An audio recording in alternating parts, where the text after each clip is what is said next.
Passing Thoughts of a Firefighter by F.J.Bates, Chapter 4, Tony. Tony Kehoe and I first met at headquarters. You could not miss Tony due to his giant size. He stood over 6 feet tall, broad shoulders, and a smile that stretched from ear to ear. Later, I found out that Tony's heart was as big as his body. One swell guy, so likable. I can still remember him very well. When you're in a firehouse with a long tour of duty coming up, especially being new on the job, time moves ever so slow. Every time the telephone rings, your whole body feels a sound, as you expect that call is an alarm for a fire or some other emergency. To stand is a hardship due to apprehension, and to sit is equally uncomfortable.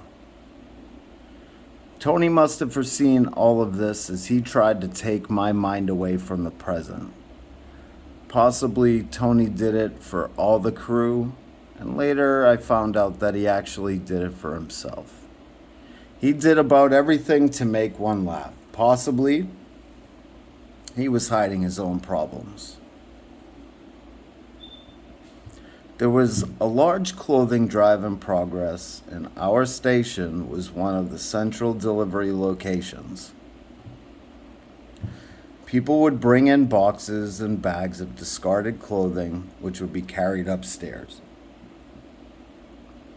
Tony would put on just about everything in the course of a night and run around the station. He even gave the desk man a peek at his apparel. Once he had a girdle, a bra, and with those hairy legs, he presented quite a picture, especially since Tony was so huge. Must have had trouble wiggling into a girdle much too small for him. He would just stand there smiling, his whole face lit up like a candle. And there are so many of these memories of Tony. And just think, what would have happened if the chief of the department had walked in that night when Tony had very little on, or if the alarm had sounded. Tony was a driver of Engine 1, but night after night, it was a moment of joy to work with the big clown. We all loved him. Well, through all this, Tony was not feeling well due to a case of ulcers. As Engine 1 responded to all alarms, Chief decided that relocating Tony in another house with fewer runs might help his condition. So Tony was transferred to Engine Company 2 headquarters, and it was never the same with Tony gone. Just before he was moved to his new berth, I mentioned to him that I wanted to shingle my mom's roof. I had no idea how to shingle, but knowing that Tony was a roofer in his younger days, I made known my project to him. My mom lived alone in a cottage, and one evening, the doorbell rang. When Mom opened the door, there stood the big giant with the biggest smile that my mom ever saw. He stated why he was there and left all the information in regard to how many squares of shingles would be needed, how to start the courses of shingles, and he even left ladder jacks. That was Tony all the way. And as I drift back, a saying comes to my mind. I shall not pass this way again. Any good I can do, or any kindness that I can show, let me not defer or neglect it, for I shall not pass this way again. This was Tony's code of life. It was a cold, snowy day. Blizzard conditions prevailed as I watched from the firehouse window. Chief officers were checking the map for hydrant locations. Extra equipment such as shovels and hose was put on the apparatus. Hydrants had extra sections put on the reel in case the companies could not get close to the scene. The snow was piled on each side of the streets to a depth of 3 to 4 feet. This extra hose would compensate for the extra distance due to the snow. With the northeast wind blowing in from the ocean, driving heavy snow along with it, everyone was just praying that an alarm would not hit. Late in the afternoon, Box 28 struck. Fast time pulled from the street. Detailed to the response were Engine 1, Engine 2, Engine 6, and Ladder 2. Tony was making the alarm, which was for Bridge and Conant Streets on Engine 2. The crew put their boots on, pulling them up full length. Rubber coats were well buckled with heavy gear under the coat. Stocking hats were put down over the ears, under the helmet. Then everyone put on mittens as soon as we were out the door, as the weather would be brutal. As soon as we hit the open air, the wind and snow felt like needles on our faces. Eyelashes were covered with the cold drops of ice and snow. Faces tried to hide from under the winter blast. The chains on the rear wheels gripped the deep snow as we headed for the box. Upon arrival, it was soon ascertained that we had a fire in the grocery store. 1-story wooden building adjoining a 2.5-story wooden frame building. Fire was in a small stock room in the rear of the store. Located in the room was a fairly large stove, possibly overheated.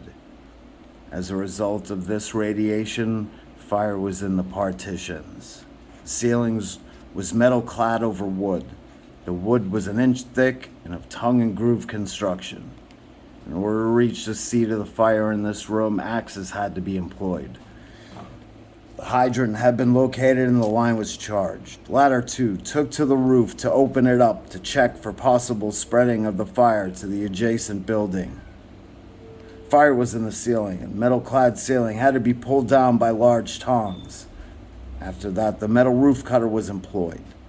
It was a small 10-cent fire, as stated by the chief officer, but a great deal of overhauling had to be done. Tony was on a short ladder using the axe to open up a partition. As this was bulwark, swinging an axe, close quarters, Tony had difficulty. The acrid wood smoke was very cutting. Tony was getting a good share of it. It seemed that due to the construction and poor leverage, the axe would just bounce time after time. I know, as I was also swinging an axe, grasping for breath, while my arms felt like they were ready to fall out of their sockets. As I looked through the smoke, I thought that blood was around Tony's mouth, trickling down over his rubber coat. I was not wrong, as Tony collapsed on the ladder. He made it to the floor of the room, where he was assisted to the main room of the store, and in no time, he was taken to the hospital by ambulance. We continued to open up the partition around the chimney where the flue pipe of the stove entered the opening. The studding was all deeply charred, and this heavy burning showed on the inside of the wood walls. Fire had spread into the ceiling area where it was curtailed. Only a few bays were actually involved, but it was a stubborn fire to reach. If the walls had been plaster, there would not have been any problem. But to work off ladders, swinging an axe against solid wood, was very arduous. Order to make up was soon forthcoming. Hose covered with snow had to be picked up, each section underrun and rolled. The trucks were covered with snow, especially the open caps, where a soft cushion of snow on the seats would be sat on by the driver and officer. It was dark, and as the reflection of the flashing red dome light bounced off the snow-covered tracks, I was thinking about Tony. We returned to headquarters. The pump had to be reloaded with dry hose, with all signs of snow removed, made ready for the next run. Actually, there is much work after returning as there is at the fire. After we put the truck and equipment all in order, some headed for hot coffee, others just sat looking at the snow-covered windows. Every so often, a plow would pass by, pushing the snow on the ramp. All had the same thought, yet no one said a word. The telephone rang, the bells piercing the quietness of the station. All were listening to the desk man. Yes, it was the hospital. Tony didn't make it.